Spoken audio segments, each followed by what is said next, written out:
Hello, it's Ryan from RNA Music. What's going on?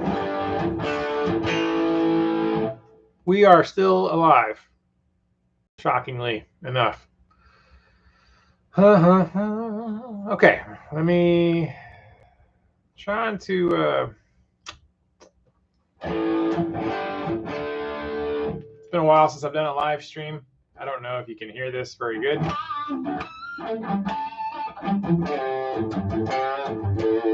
Last time I did a live stream, the audio was not very good as far as like playing guitar, so I've got to figure that out.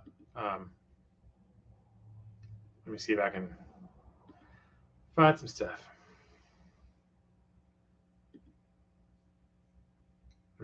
I'm trying to check the stream, see how it sounds. How's it sound? Well, let's find out. Oh,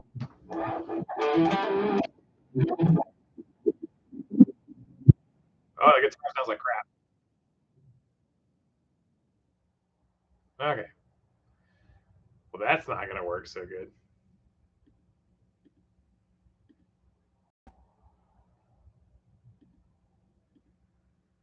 Where'd we go? There I am. Okay. Hello, iGuy. Hello, David Belcher. I guess the guitar is not going to work too good. Let's see. Last time I did this, I did it through StreamYard. I was actually able to play with the audio settings a little bit better and to not compress the audio, but I guess you can't do that through YouTube natively. Mostly I just kind of swinging in to say hello, let you guys know we're all still here. Been a little quiet on the YouTube front, but life's just been super busy with all the things going on. So, but we are still here, still have a channel. Haven't uploaded anything in a bit, but we are still here, just working away, teaching all of our students, and then running the shop, taking care of family members. Angela and I both have parents who are not as young as they used to be, and so our sets of parents need a lot of assistance currently at this time in life. So spend a lot of my time outside of RNA music, taking care of family members, medical stuff, work stuff. So I've got to figure out how to be able to stream audio from playing guitar a little bit better, because it kind of sucks. I always want to be able to do that, but it doesn't ever really work out the way I want it to, unfortunately. So let's see. We've got a couple people hanging out. Just wanted to pop in and say hello, chat a little bit, maybe answer some questions. Kind of just let everybody know we're still here. Regular videos will resume at some point. Just, like I said, life's pretty crazy right now, and managing everything is very time consuming. So I got to figure out this audio stuff. I guess the YouTube's native streaming is not super amazing with the options. Talking about guitars real quick. This is my current, I guess, favorite guitar. This Epiphone Brent Hines, Dirty B Hines signature Epiphone guitar I got from Adam Lamar from Warefoot. I like it. It's not very heavy. I haven't weighed it yet. I need to weigh it. It's probably might only be like 6 or 7 pounds, which is super awesome. I've definitely decided. I think I might be a V guy now, because it just, when you're playing it, oh man, it just feels great. I really like this a lot. So That's the current favorite. The Wild Audio Blood Eagle is also a current favorite. I play that one a lot. And then that guy, the Schecter Solo 6 Custom, also very light guitar. It's a currently gets played a lot. So my 3 or 4 guitars that get played the most at the moment, the Wild Audio, the Schecter E1, Schecter Solo 6, and then the Flying V Silverburst. Oh, I love this one so much. So much. Love this one. So yeah. Any questions? Any comments from anybody out there I can answer for you guys?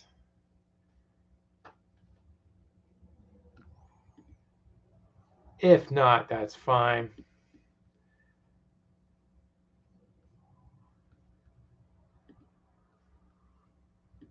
I just thought I had a minute before I have to go home. I have to go load up a trailer with a mower. I got to go do a bunch of mowing. I'm not talking to you, Siri. I've got a weekend full of mowing ahead of me on the zero-turn mower for family members who are unable to mow. So tomorrow's going to be a big mowing day. East Texas mowing day, riding mower day. So excited. I'll listen to music while I'm mowing and maybe practice some guitar. I'm going to figure out the sound thing, because again, like if I play the guitar, it sounds like complete garbage.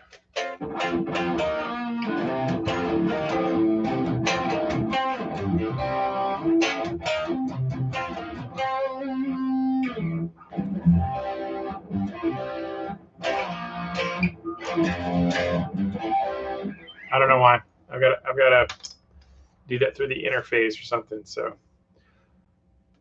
oh, no headphones. Sorry, Civinity. Sorry. Yeah, I'm gonna have to hit up my buddies and be like, hey, how do you live stream and play the guitar and it sound good? Because this is not working on my end. Mostly just a quick little update. Say, hey guys, we're still here. You know, we'll try to be back with regular video stuff sometime soon with more frequency. It's just so many real life things going on. I know you guys who have families and stuff understand at my age. When you're in middle age, you still have kids who need attention somewhat, and then you have parents who need a lot of attention, and then things are just busy. Weather's okay right now, so we're pretty good. We had a pretty good tornado warning about a week ago. Big storm come right over Canton, Texas, but no tornadoes hit Canton. This weekend there's going to be some storms, but it's definitely been kind of crazy in Texas with the weather. I think there was some nasty yesterday. More central Texas yesterday had some nasty weather stuff, but we seem to be doing okay so far. Knock on wood. Which is why I have to go mow tomorrow, because it's supposed to rain on Sunday up here in East Texas. Oh yeah, it's super humid. It's super humid, which is, I've been running my air conditioner in the shop like crazy, which I hate because it drives the electric bill sky high. But it's so humid if you don't run the AC, it's like a sauna indoors. A sauna.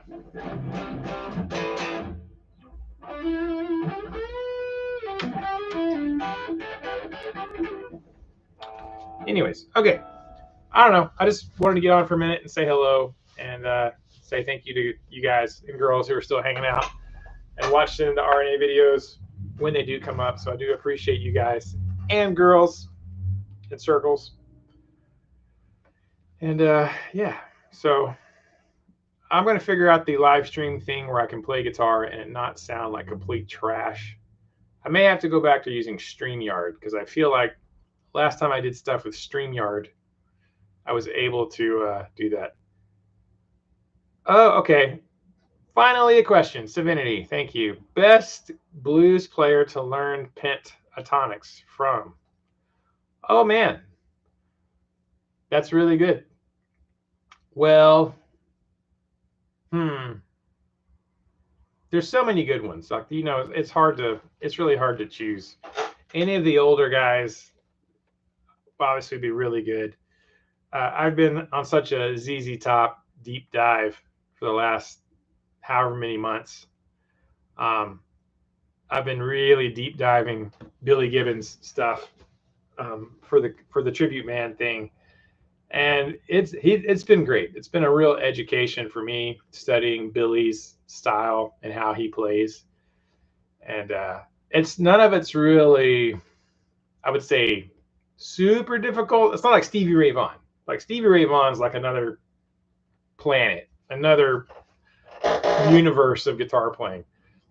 But Billy's a little more manageable, as far as technique and difficulty level.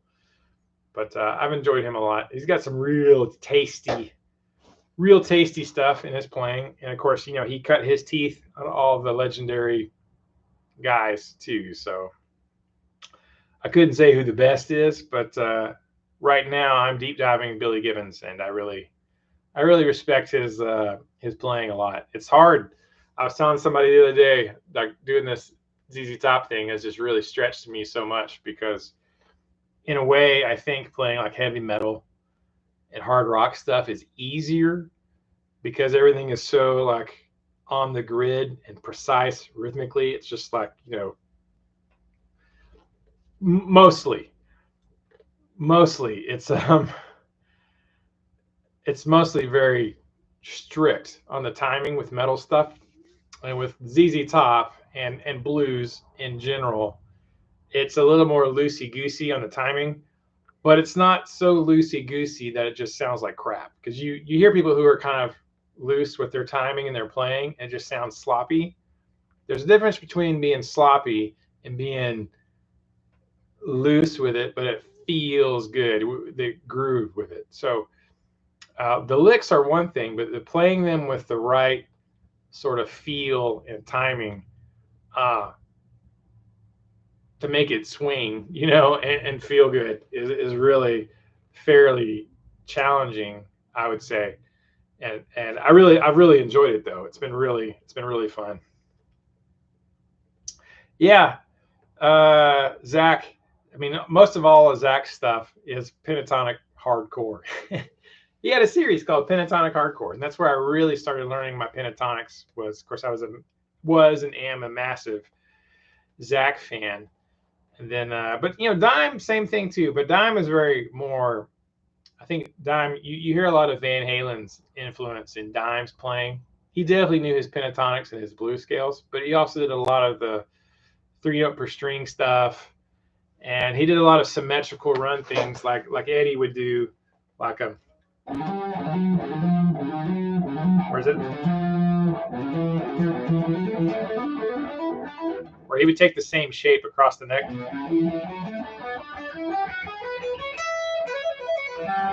Whereas more about like just a symmetrical run, So Dime had. Oh, it's funny talking about the blues thing and the metal thing, and the timing of it being loosey-goosey or uber precise.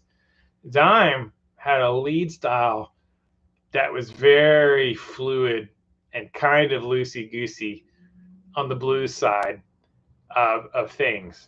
Very precise in places, but had real swing in other places.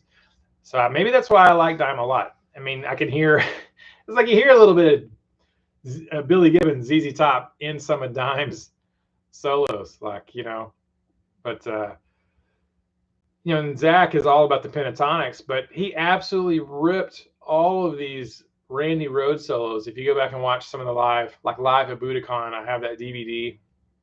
I've watched it. I don't know how many times I've watched it with Zach. And every time he plays like Mr. Crowley or Crazy Train, or he does, I mean, Zach can play all of Randy's solos the way Randy played them. A lot of 3-note per string shreddy stuff. This is going to sound like crap because of,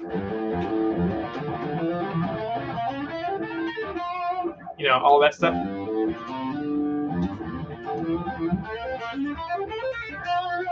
I mean, Zach can play the 3 note per string stuff. I mean, he knows how to do it. He's learned all of his scales. He just focused on the pentatonics, so he wouldn't get compared to Randy. But he can play that stuff. It's just pretty interesting. I mean, I like Zach's versions of Randy's solos. I would say he plays them pretty dang faithfully. Which, I mean, obviously Randy Rhoads is a huge guitar player and is iconic. And that was one of the things I thought when Zach joined Pantera Tribute Band.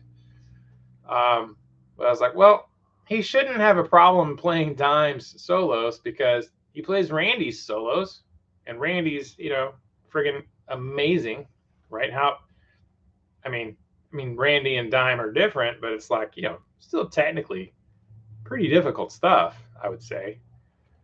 But yeah, Van Halen also, again, Van Halen, technically shreddy stuff, but he had such control over his timing that it could be uber precise, or it could have that push and pull, getting ahead of the beat and pulling back, and then playing behind the beat, playing on the beat, just really, really good command rhythmically. So, maybe that's why Eddie is such an icon compared to a lot of the other guys. And I don't think there's anything wrong with playing like, just like a machine, just like on the metronome, like perfect timing. There's a time and place for that, for sure, depending on your style of music. But having that push and pull, but on purpose, not because you're inexperienced, is your timing all over the place. Your timing is shifting and moving because you want it to, and you are doing it on purpose. That's the difference, I think, between an experienced guitar player and an inexperienced guitar player.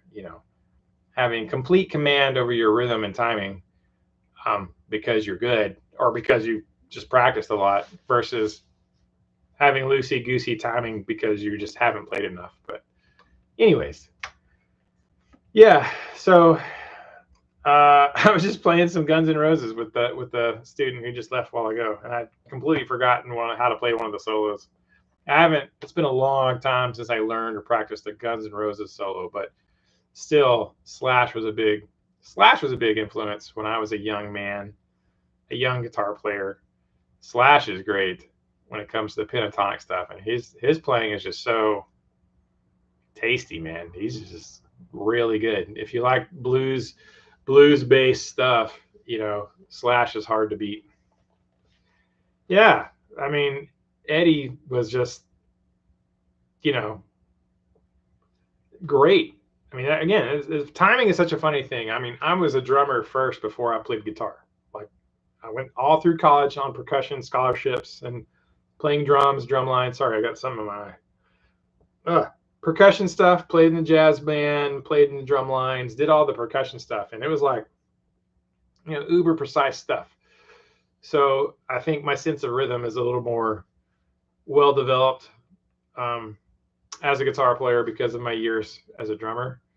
And there's a lot in drumming with like kind of like, you can play right on the beat, you can push it slightly, you can play behind the beat, or you can lay the snare drum just a hair behind the beat, but the kick is like right on it. There's a lot of things you can do, push and pull with timing to make something groove and not sound like a drum machine. Angus Young is great too. Angus is phenomenal. Pentatonic based stuff. I mean, yeah, I was like Tony Iommi. I've learned a couple of Black Sabbath solos, and I'm like, I really enjoy them. So if it's pentatonic based stuff, if you're like starting off with the pentatonics and learning that, I highly suggest what I do with a lot of my students anyway is like, we'll start with some Black Sabbath stuff. Black Sabbath, AC/DC, Led Zeppelin. I mean, Led Zeppelin is highly pentatonic based, the solos. Like Stairway, it's It's like 99% pentatonic on Stairway. Divinity. So what's the favorite lick or one that sticks in your head? Oh man, I have so many like pentatonic cliche things that I play kind of all the time.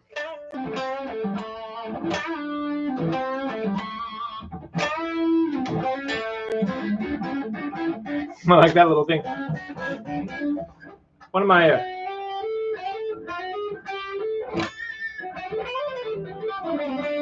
one of mine. I'll tell you one of mine that I actually kind of liked. That I was like, I don't know if I came up with it on accident.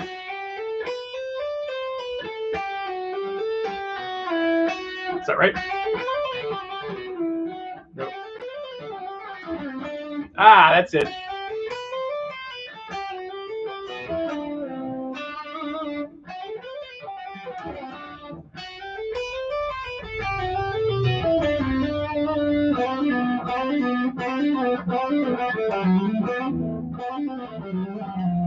Oops.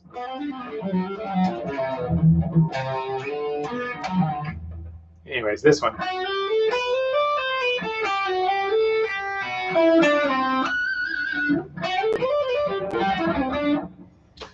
That's not a pentatonic thing, but that's one that I came up with, as far as I know. I don't know that I've heard that somewhere else exactly, but I like that one a lot. There's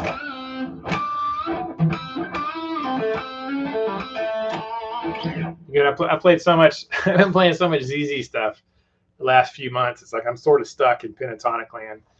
A little less in the shreddy 3-note per string, ripping rock solo stuff. I've just been playing so much ZZ stuff. I'm kind of stuck in pentatonics.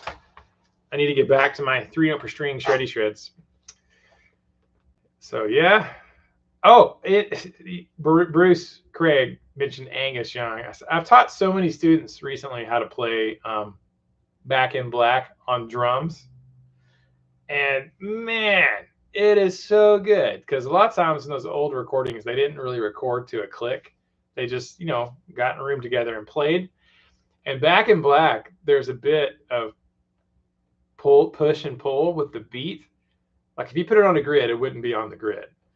And I love how their drummer kind of pushes for a second, and he just pulls it back in and keeps it just like, a lot of the young drummers, they want to they just take off, right? You keep wanting to push and go faster, but man, he does such a. Is it Phil Rudd? Is that who played on that one? Was it Phil Rudd? I can't remember which drummer played on Back in Black. Just holds it back, but it does push and pull and give a little bit, but not so badly that you can't play along and keep up with it. So it's and AC/DC, those guys are just geniuses. The way that the composition, like of Back in Black, and the interplay between the drums and the bass and the guitar rhythmically, how so perfectly everything kind of like interlocked. Tell all my students, it's like you think it's like caveman music. It's very like, oh, it's basic AC/DC, just boop, bop, boop, bop. I'm like, it kind of is, except they've got some really interesting rhythmic things that they do. They dance around the beat, a lot of syncopation that you don't notice when you're just listening to it. But when you're actually playing it and trying to learn, you're like, what was that? What's he doing there? What is that? What beat is that on? That's on the of 2 E and 2 E and Oh man, freaking. Oh, okay, it was Phil Rudd. I'm good. I don't feel like a complete drumming moron. Yeah. So, I mean, it's I think why. I mean, like literally, 12 and 13 and 14-year-olds today freaking love Back in Black and AC/DC and learning the guitar parts and the drum parts. It's just like, which is, if you think back now, in the 90s when I was playing, I thought AC/DC was old. And now it's just like, those guys have been around a bit, but those songs are still just like, every day is legendary and classic with everybody. So something about just the way they composed it. I don't know that. I don't know. Was that purely accidental, or they just jammed it out and just happened to be amazing? Or how much forethought went into the interplay between the guitars and the bass and the drums and every little part, how it just perfectly synchronized. They were either together or they were playing off of each other like echoes. So good. So good. I don't know. I kind of nerd out on that a little bit when I'm looking at a song, not just learning the parts, but seeing how it all connects, the bass and the drums and the guitar and the vocals. So like, where do they sync up and where are they opposite? So it's really fun. Yeah. There's so much good music out there, you can still have the bands and the artists that you love, that you're partial to, but I was friggin', I hate to say it, but I was teaching Taylor Swift drum beat to one of my students today, Brighton, the other day, a couple months ago. Brighton is like, she's like a 7th grader or something, and she's a drum student, and she wanted to learn a T-Swizzle song. So we started working on, I think it was Shake It Off. And I am not a Taylor Swift fan by any stretch of the imagination. But that particular song, her drummer was like killing it. I was like, I like this guy. This is a rad drum beat. Can't say a whole lot about the rest of the song or whatever, but I'm like, man, the drum beat to that was super rad. And there are kind of elements in it that you could apply to other bands, other songs, So I try to look at music from, and take it in pieces. So even bands or artists that I may not be particularly a fan of their art or their lyrics or their whatever, I try to find something, whether it's the drums or the bass or the background vocals or the guitar part or the keyboard part or whatever. Like there's always something interesting that you can kind of take and learn from anybody. So I guess that's the good side about teaching, is I get exposed to like bands and songs that I wouldn't maybe normally come across in my own musical musings. And then who is it? I got a student right now who's into shoegaze bands, and we were looking up some songs. I was showing her how to play them that I had never heard before. And I was like, I kind of like this. This is kind of rad. I wouldn't have. We were trying to decide what shoegaze music was. It's like introspective rock, introspective, reflection rock, deep meaning rock. I don't know, but it was cool. I liked it. All right, we're coming up on 30 minutes of me yammering. I probably can't stay much longer than that because I do have to go load a 0-turn mower on a flatbed trailer and hook it up to the truck so I can go mow a couple of acres tomorrow morning. I'm gonna try to do that first thing in the morning, like pretty early. I'm gonna get up and drive to my sister's house, which is about 30 minutes away, and take care of her giant yard for her, because that's what brothers do. And then hopefully tomorrow come back and maybe I still have a lot of practicing I've got to do. Yeah, man, it's so good. Paul Lou, you're right. I'll show you what stares at me when I'm teaching, right? Here's my little chart. I made myself a list when I'm learning all these ZZ Top songs. Like, okay, I'm spending too much time practicing the ones I already know and not enough time practicing the new songs, right? Under Pressure, Waiting on the Bus, Jesus Left Chicago, Sharp Dressed Man, Tush. Like, I've got some of these where I can play the riffs. A couple of them I can do the solos. I've got the solo Nationwide. I need to check that one off. Where's my marker? But I was getting lost. Oh, Give Me All Your Lovin'. I got the solo to that. Nationwide, I got the solo to that. Tush, I'm working on. Yeah. I need a visual reminder of what parts I need to learn, so I just don't spend all day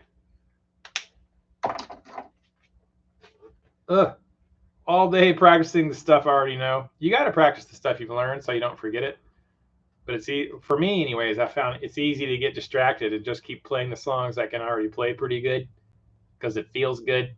To be like, I can play that song. I feel great. I can actually play. And then working on the songs that you don't know. It's like, oh my God, can I even play guitar? This is so crazy. That's my little chart. Stares at me. Reminds me, Brian, you should practice.